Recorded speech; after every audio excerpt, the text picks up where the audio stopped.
Alors l'Observatoire océanologique de Banyuls, qu'on appelait avant et qu'on peut encore appeler dans certaines circonstances le laboratoire Arago, c'est un institut, une station marine, où on fait de la biologie marine, qui dépend de Sorbonne Université.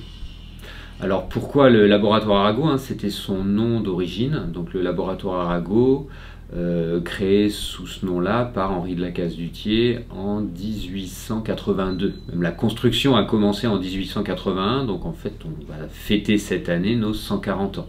Donc ça s'appelait le laboratoire Arago au départ, à l'origine, et ça s'est longtemps appelé comme ça, jusqu'en 1984, sauf erreur, où on est devenu ce qu'on appelle un observatoire des sciences de l'univers, c'est-à-dire qu'on a une mission dite d'observation, donc de relever des descripteurs environnementaux à un rythme régulier, donc température, salinité, un certain nombre de variables liées à la biologie de l'environnement.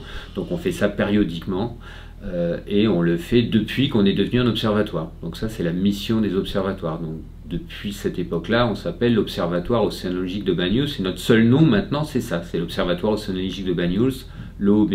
Maintenant, localement, et parfois entre nous, on s'appelle toujours le laboratoire Arago. C'est un institut qui dépend de Sorbonne Université. Sorbonne Université, c'est une des plus grosses universités en France.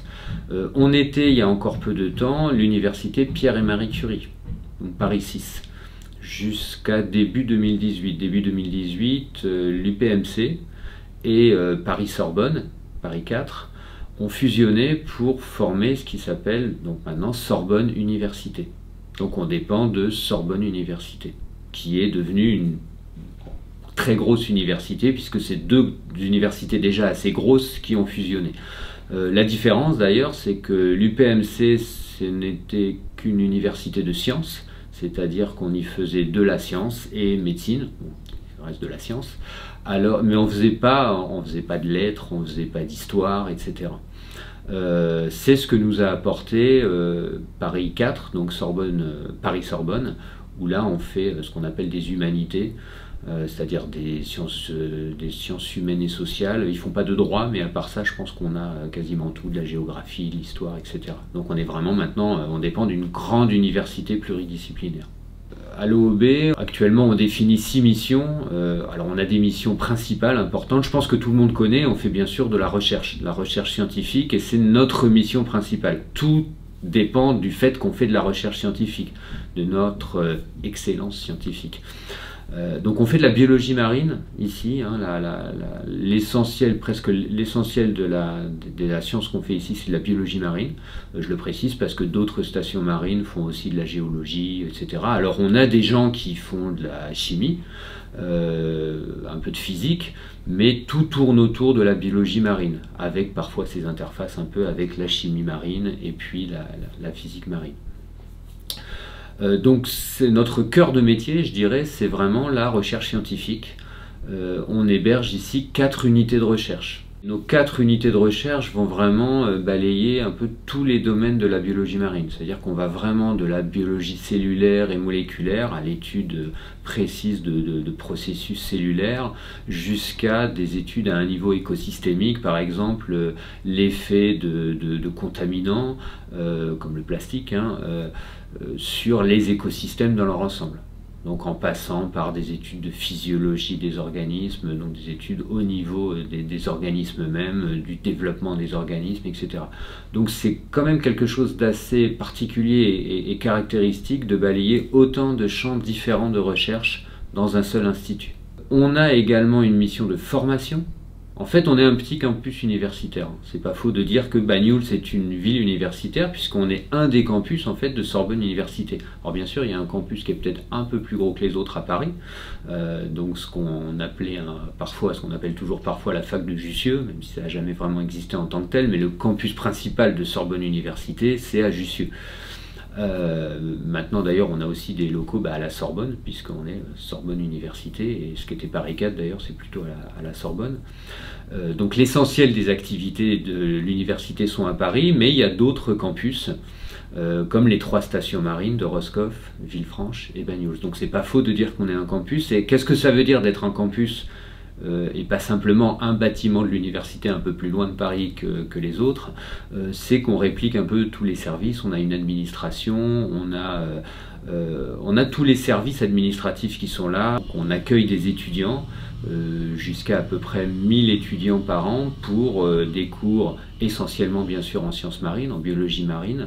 Donc beaucoup de ces étudiants bien sûr viennent de Paris, puisque c'est les étudiants de Sorbonne Université, mais pas seulement, il y a des étudiants qui viennent d'un peu partout en Europe, par exemple de Suisse, d'Angleterre actuellement. Et ça c'est depuis les origines du labo, hein, depuis que Lacaze-Duthiers a fondé le labo à la fin du 19e siècle. Déjà à l'époque, il y avait des étudiants qui venaient de différents pays d'Europe pour se former en sciences marines à Banyuls. Donc on a des étudiants d'un peu partout et aussi de plus loin dans le monde, hein, puisqu'on est impliqué dans des formations internationales, en licence, en master, donc on peut avoir des étudiants d'Asie, du Canada, d'un petit peu partout. Donc ça nous arrive d'ailleurs très souvent d'enseigner en anglais, hein, d'ailleurs. Une autre mission importante, c'est l'observation. Donc j'en ai parlé un petit peu tout à l'heure. C'est ce qui nous donne notre nom d'observatoire, mais on va, notamment grâce à nos bateaux, hein, on a 2 bateaux à la station, on va aller toutes les semaines au moins, hein, on augmente aussi cette fréquence, mais prélever des échantillons d'eau et puis relever un certain nombre de descripteurs environnementaux, donc température, salinité, toute une série de sels nutritifs, de composés chimiques qu'on va pouvoir trouver dans l'océan ici. Tout ça va alimenter une base de données. Et ça se fait d'ailleurs à différentes stations tout autour de la France, et même à des niveaux plus larges, puisqu'il y a différents réseaux d'observation. Donc il y en a un autour de la France, qui s'appelle le service d'observation en milieu littoral, mais il y a aussi un système d'observation comme ça au niveau de la Méditerranée, puis il y en a un niveau international. Et en fait, toutes les données qu'on récolte vont servir à alimenter ces bases de données, et ça nous permet de suivre des tendances à long terme. Par exemple, dans nos données, on voit très bien le changement climatique, on voit l'augmentation de la température, etc. Donc ça, c'est aussi très précieux pour la recherche. Donc pas seulement notre recherche, même si bien sûr notre recherche s'appuie aussi sur les données d'observation, et c'est aussi utile pour les activités d'enseignement. Enfin, notre mission d'observation est très importante et dépasse le cadre simplement de l'observatoire à Banyuls. Et sinon, on a d'autres missions autour de ça. Alors, on a une mission, on pourrait dire une mission à part entière d'accueil, hein, puisque en tant que station marine, on accueille du public d'un peu partout. On accueille évidemment beaucoup d'étudiants, j'en ai parlé, mais on accueille aussi beaucoup de chercheurs. Les stations marines, c'est vraiment un lieu où il y a énormément de chercheurs accueillis. Les gens qui veulent travailler en sciences marines et qui, eux, n'ont pas nécessairement accès au milieu marin ou qui veulent travailler sur d'autres modèles que ceux sur lesquels ils travaillent d'habitude, eh bien, ils sont depuis des décennies hébergés dans les stations marines. C'est pour ça que depuis quasiment le début, on a des structures qui permettent d'héberger les visiteurs. Donc l'accueil en soi représente une mission.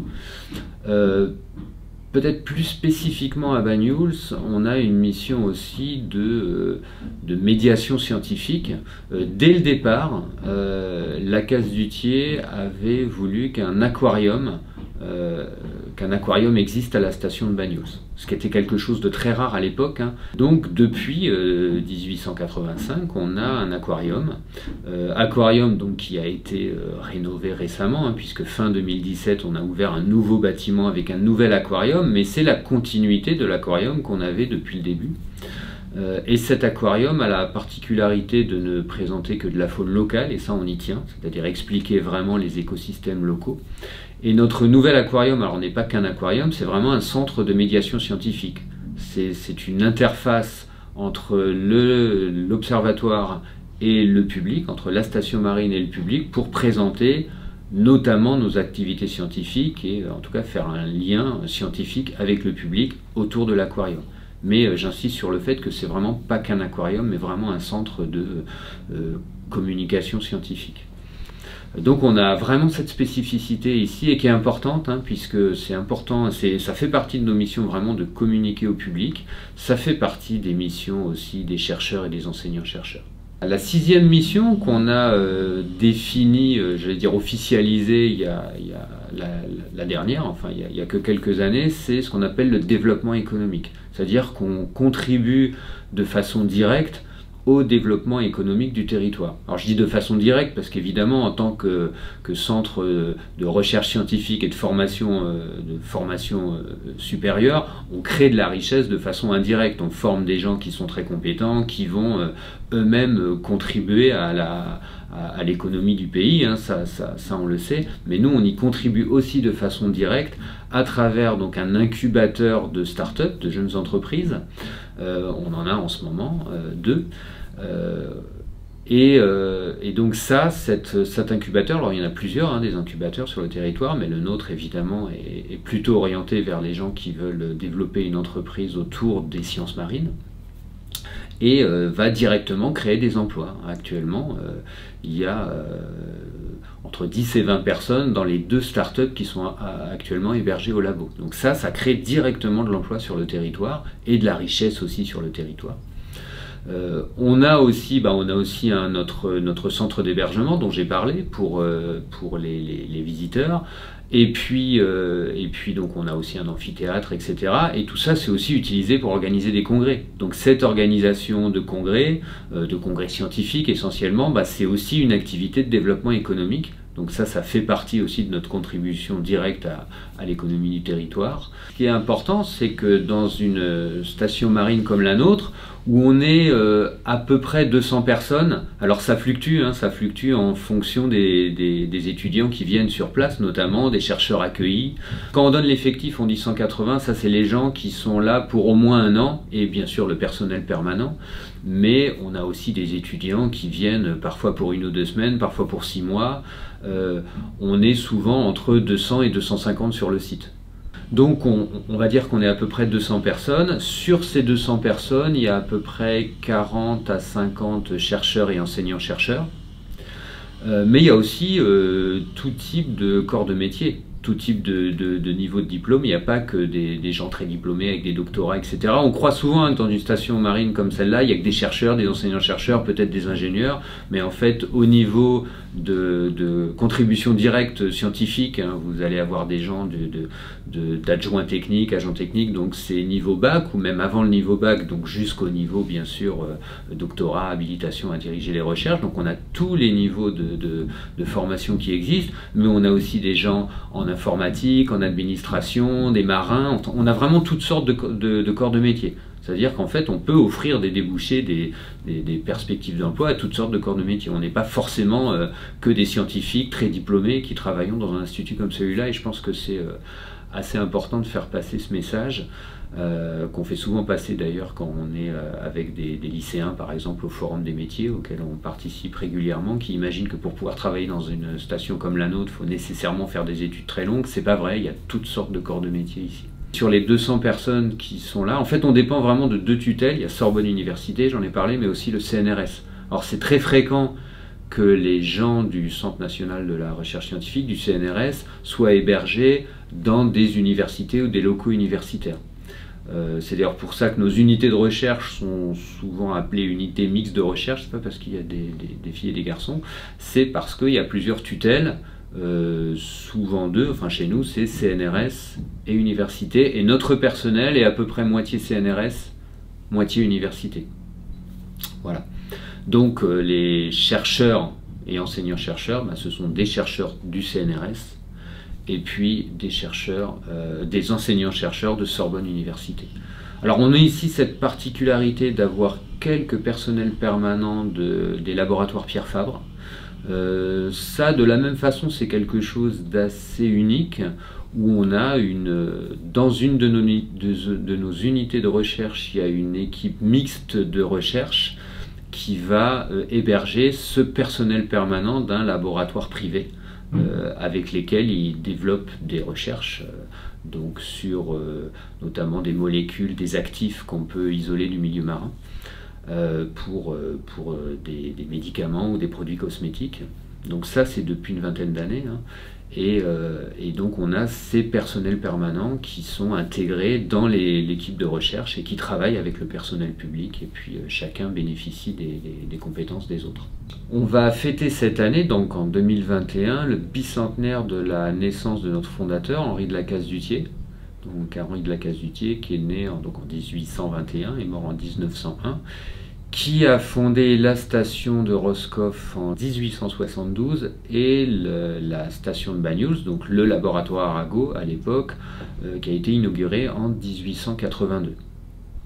Donc on va fêter ce bicentenaire, alors un peu tout au long de l'année à Banyuls, hein, mais avec un événement phare qui, si tout va bien, aura lieu fin mai, du 27 au 30 mai, donc 27, 28, 29, 30 mai.